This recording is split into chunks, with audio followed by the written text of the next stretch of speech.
कृष्णाय रामचंद्राय रामभद्राय वेदसे रघुनाथाय नाथाय सीतायापते नमो।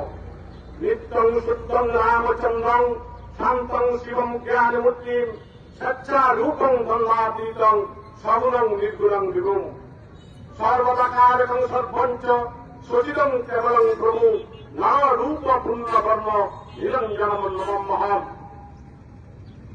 সম্মানিত উপস্থিতি,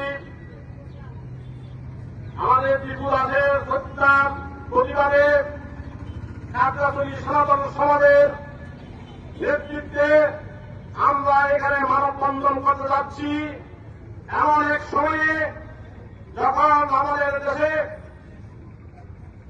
একটি অনির্বাচিত সরকার অথবা তত্ত্বাবধায়ক সরকারের মতো একটা সরকার দেশ পরিচালনা করছে। এখন আমার মনে প্রশ্ন থাকে, এই সময় কারো বিরুদ্ধে কার নয়, আমরা সবাই জাতীয় সংসদ নির্বাচনের জন্য আমরা দৃঢ় প্রতিজ্ঞতার মধ্যে আমরা দেশে পরিচালনা করতেছে।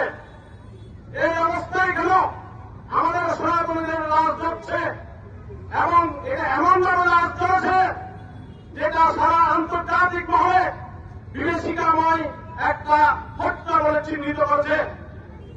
তারপরেও আমার মনে প্রশ্ন থাকে, কেন আমাদের ত্রিপুরাসের জন্য রাষ্ট্রীয় শোক দিবস পালন করছে না? কেন আমাদের ত্রিপুরাসের জন্য রাষ্ট্রীয় শোকযাত্রা হচ্ছে না? কেন আমাদের ত্রিপুরাসের সংসারের জন্য সহযোগিতার হাত বাড়ানো হচ্ছে না? আমার যুক্ত লাগে, আমরা স্বাধীন সার্বভৌম রাষ্ট্রের মধ্যে বসবাস করে আমরা আমাদের সম্প্রদায়কে নিগৃহীত মধ্যে আমাদেরকে লেগেছে। আমি আজ মানববন্ধন থেকে একটা কথা দিতে চাই, আমরা অনেক সহ্য করেছি, অনেক মৃত্যু দেখেছি, অনেক অবমাননা সহ্য করেছি। আগামীতে যদি আমাদের সনাতনীদের থেকে কোন হত্যা করা হয়, আমাদেরকে যদি নিগৃহীত করা হয়, তাহলে সারা বাংলাদেশ তথা খাগড়াছড়ি থেকে সেটা দুর্বার আন্দোলন করে তুলব। ভাইয়েরা আমার, আপনারা যে পরিশ্রম করে আমাদের মানববন্ধন ডাকে সাড়া দিয়ে দেন, তার জন্য আমি সনাতন সমাজ কল্যাণ পরিষদ কেন্দ্রীয় কমিটির পক্ষ থেকে আপনাদেরকে সাধুবাদ জানাই এবং কৃতজ্ঞতা ও ধন্যবাদ জানাই। আপনারা আপনারা যারা এসেছেন, আপনারা আবেগের ধারণায় এসেছেন।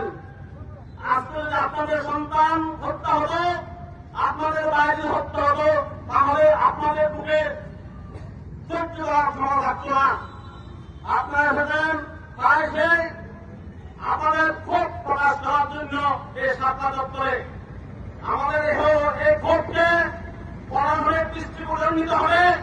না হয় এই ক্ষোভ একদিন সরামুখী উদিত হবে। এই ক্ষোভের আগুনে সারা বাংলাদেশের মত সন্ত্রাসীরা সারা সন্ত্রাসীদের গায়ে আগুন জ্বলবে। তাই আজকে আমি কথা পাচ্ছি না, অনেক বক্তব্য হয়েছে, আপনারা সবাই সজাগ দৃষ্টিতে রাখবেন, সবাই সবার নিরাপত্তা নিশ্চিত করবেন, সবাই একে অপরের সাথে সৌহার্দ্যপূর্ণ মনোভাব রাখবেন, সবার সাথে যোগাযোগ রেখে আমরা নিরাপত্তা বলয় সৃষ্টি করব এবং আমরা খাগড়াছড়িবাসী সবাই একে অপরকে নিরাপত্তা নিশ্চিত করব। এই আশা ব্যক্ত করে সবার দীর্ঘায়ু সুস্বাস্থ্য কামনা করে এবং আজকে এখানে আসার জন্য সংহতি প্রকাশ করার জন্য যারা এসেছেন সবাইকে আমরা সনাতনী সমাজের পক্ষ থেকে ধন্যবাদ ও কৃতজ্ঞতা জানিয়ে আমার বক্তব্য শেষ করলাম। সবাইকে শুভ নমস্কার।